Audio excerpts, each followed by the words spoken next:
They emptied my entire house. I just got back from deployment and my family ranch is gone. Not damaged, completely sold while I was serving overseas. Some fake HOA I never joined claims they had legal authority to sell my property for violations that don't exist. 4 generations wiped out by criminals with fake paperwork. They targeted military families because they thought we couldn't fight back from overseas. They were wrong. The key in my hand is useless because they changed the locks. Through the living room window, I can see bare walls where my grandfather's Purple Heart used to hang, empty spaces where family photos documented decades of memories. I circle the house methodically, noting every change they've made to our sanctuary. The vegetable garden my mother tended has been ripped out and replaced with decorative gravel that looks like something from a strip mall parking lot. Even the old mesquite tree where I carved my initials as a kid has been pruned into some sterile suburban shape that strips away its natural character. The workshop where my father taught me to fix engines has been painted beige and converted into storage, as if our family's legacy of self-reliance meant nothing to these strangers.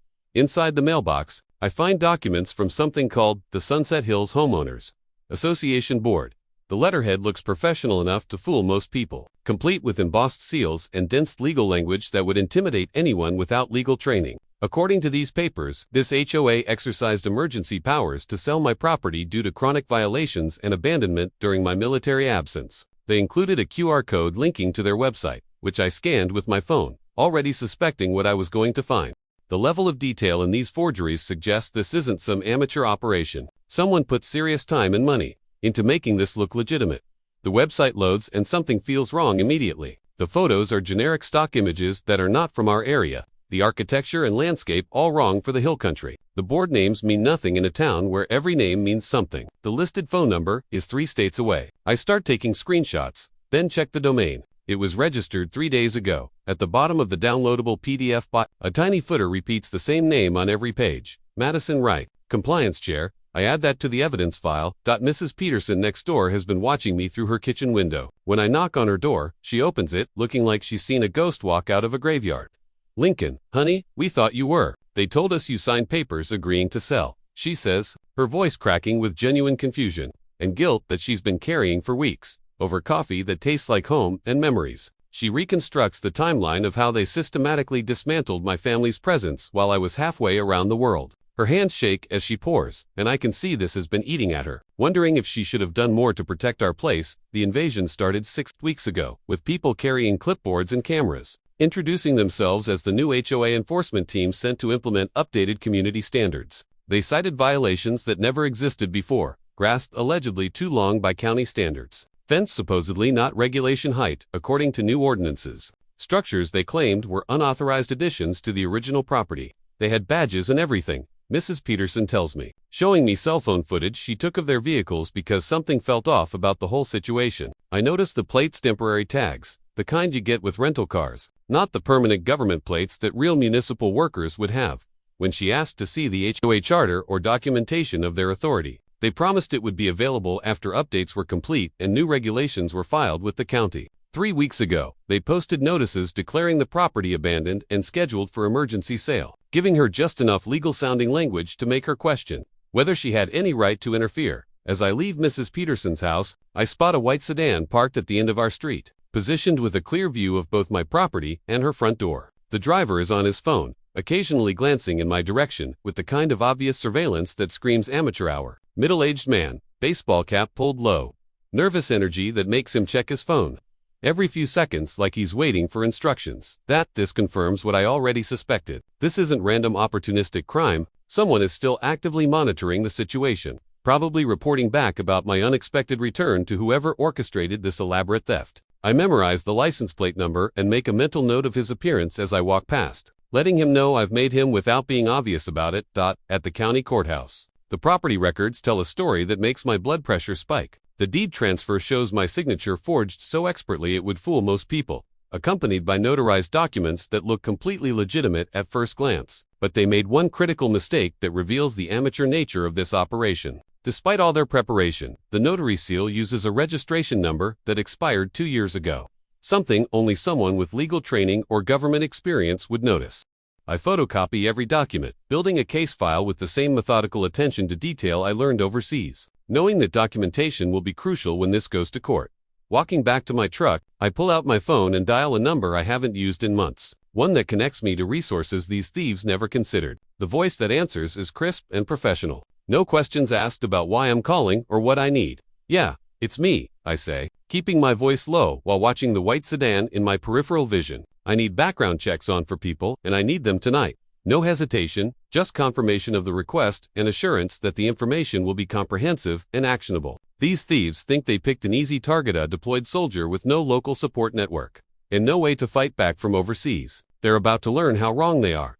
The background check results arrive in my email at 0530 hours. Torres Smith, Janet Mills, Rick Davidson, and Judy Clark. For people who have no business running a homeowners association, but plenty of reason to need quick money. Torres has a history of private security work, mostly night shift warehouse jobs that ended when companies downsized. Janet's resume shows real estate administrative experience, but she was terminated from her last position for attendance. Issues related to what court records suggest was a gambling problem. Rick's construction business has been bleeding money for 2 years, with multiple liens against his equipment and a bankruptcy filing that was withdrawn at the last minute. Only Judy Clark appears legitimate, retired elementary school teacher with a spotless record and genuine community involvement. I start with Torres, since security backgrounds usually mean someone comfortable with intimidation tactics. The address listed on the HOA paperwork leads me to a mail forwarding service in a strip mall, but the clerk remembers him because he paid cash for 6 months up front and seemed jumpy about using his real name. Guy kept looking over his shoulder, like someone was following him, she tells me while pulling his paperwork. The forwarding address she gives me is the Sunrise Motel on the highway, the kind of place that rents by the week and doesn't ask questions. I drive past twice before parking across the street at a gas station, watching until I spot Torres coming out of room 14. He looks exactly like someone playing a role. He's not built for a chip suit that rides wrong at the shoulders. Clipboard held like a stage prop while he keeps checking his phone. He slides into a silver Toyota Corolla with rental plates and I shadow him at a calm distance. At the second address, a neighbor steps onto the porch and calls out, "Badge number and supervisor, please." Torres freezes a beat too long, then mumbles something about administrative review before backing away. He hits a third house timestamps, a burst of curb photos,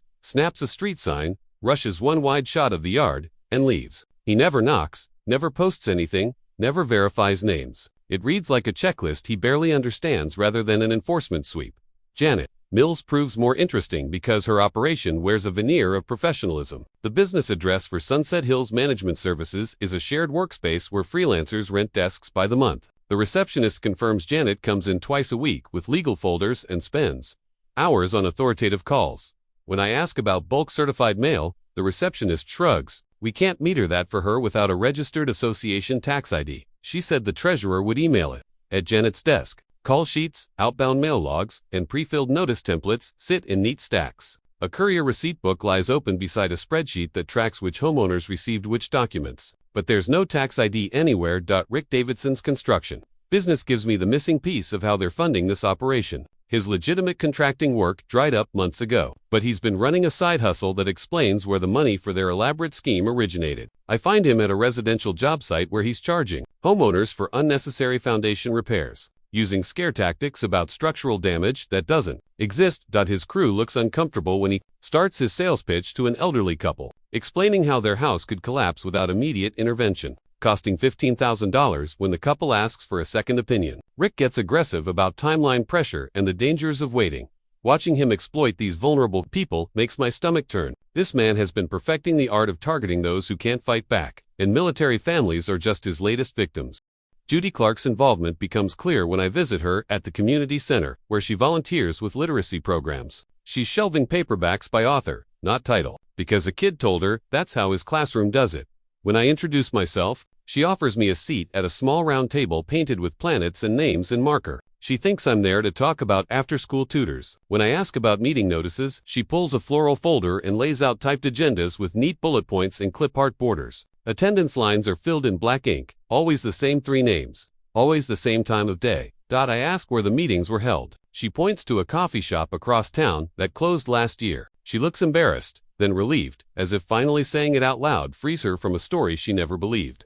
Madison Wright recruited me personally, she tells me, genuinely confused. She showed me documents that appointed her to the board. She said the community needed responsible leadership and that my education background would help with policy development. Judy has been attending what she thought were board meetings, taking minutes for discussions about community improvement projects that will never happen. she's been used as window dressing. Providing credibility for an operation she doesn't understand is targeting families like mine. The anger I feel isn't directed at Judy. It's reserved for the people who manipulated her good intentions. The trail leads inevitably to Madison Wright. When I find her address, everything about this operation starts making sense. She lives in a house that's clearly beyond her apparent means. Luxury SUV in the driveway, professional landscaping, security system that suggests someone with valuable assets to protect. I park down the street and observe her routine for 2 hours, noting the way she conducts business calls from her front porch, the manila envelopes that get delivered by courier, and the confident way she carries herself like someone accustomed to controlling situations. This isn't a desperate person committing crimes of opportunity. This is someone who's turned deception into a profitable enterprise. And my family's ranch was just another transaction to her. When Madison comes outside to collect her mail, I get a clear look at the woman who has been orchestrating the theft of military families' homes while their protectors serve overseas. Mid-40s, well-dressed in a way that projects authority,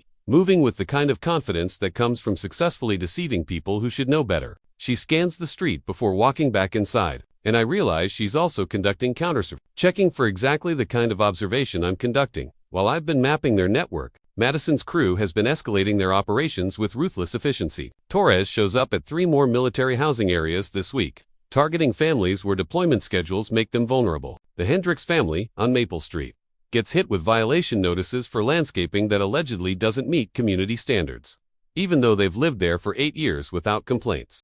Janet has been working overtime at her shared workspace, cranking out fake HOA liens and filing them with the county clerk's office faster than the understaffed government workers can verify their legitimacy. She's processed paperwork claiming property violations totaling nearly $80,000 in fines across 15 military families.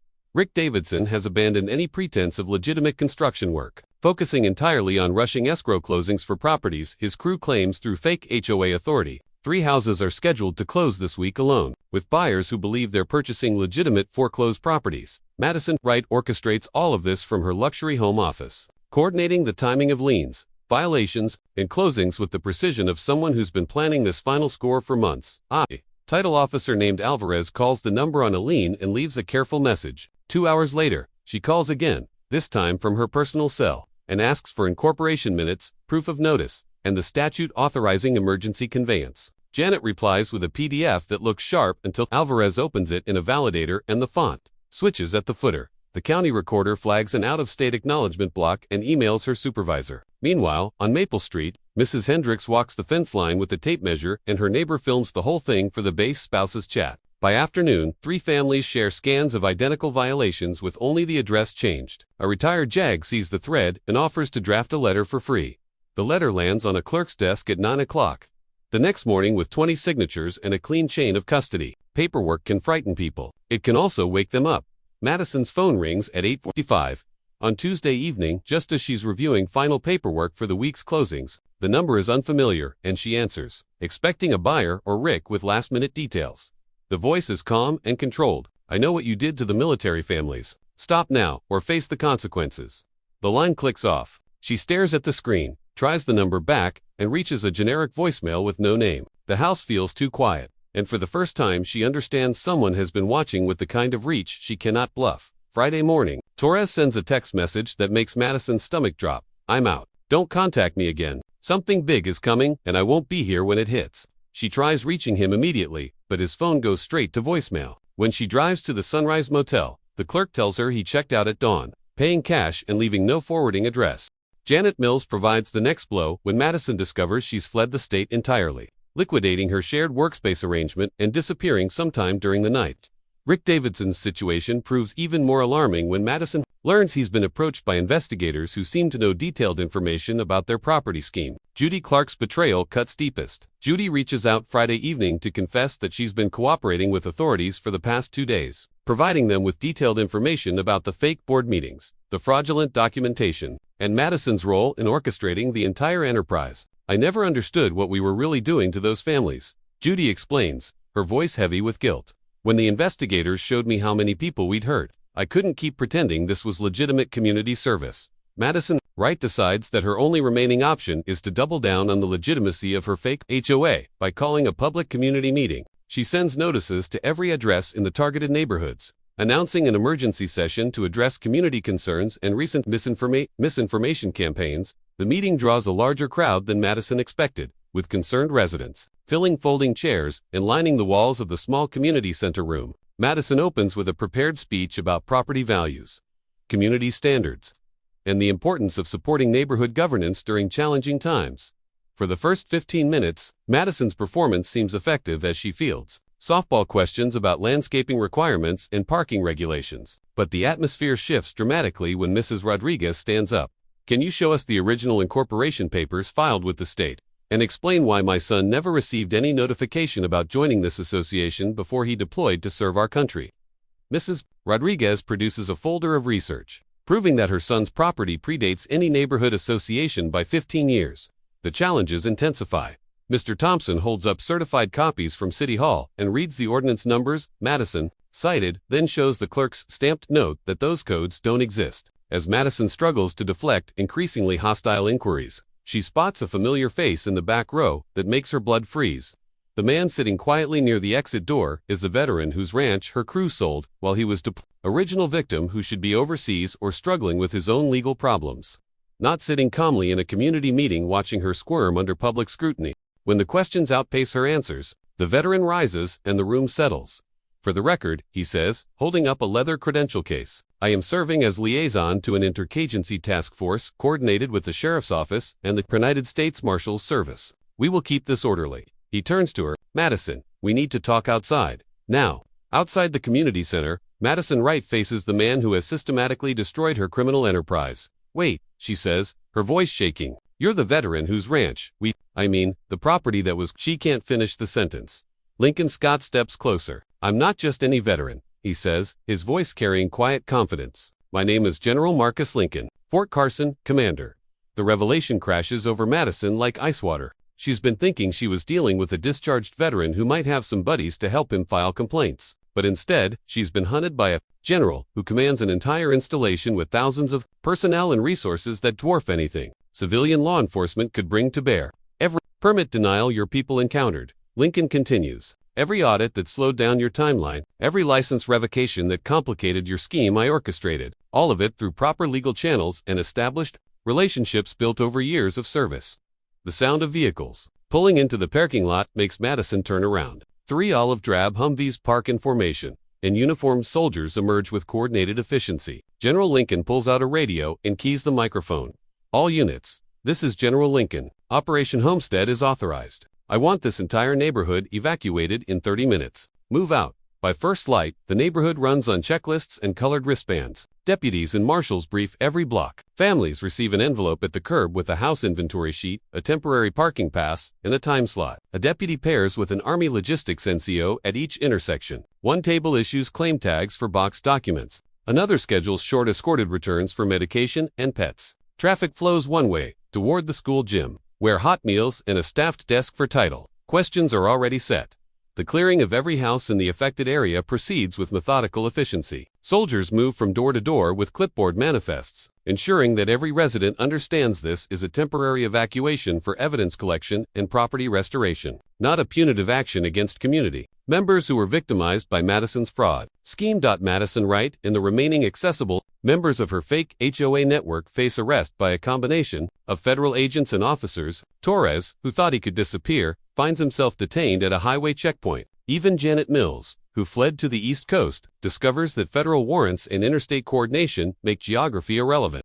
Army engineers establish protocols that treat every fraudulent document, every forged signature, and every piece of Madison's elaborate deception as potential evidence. Properties get secured with official seals and legal notices that explain the temporary nature of the evacuation.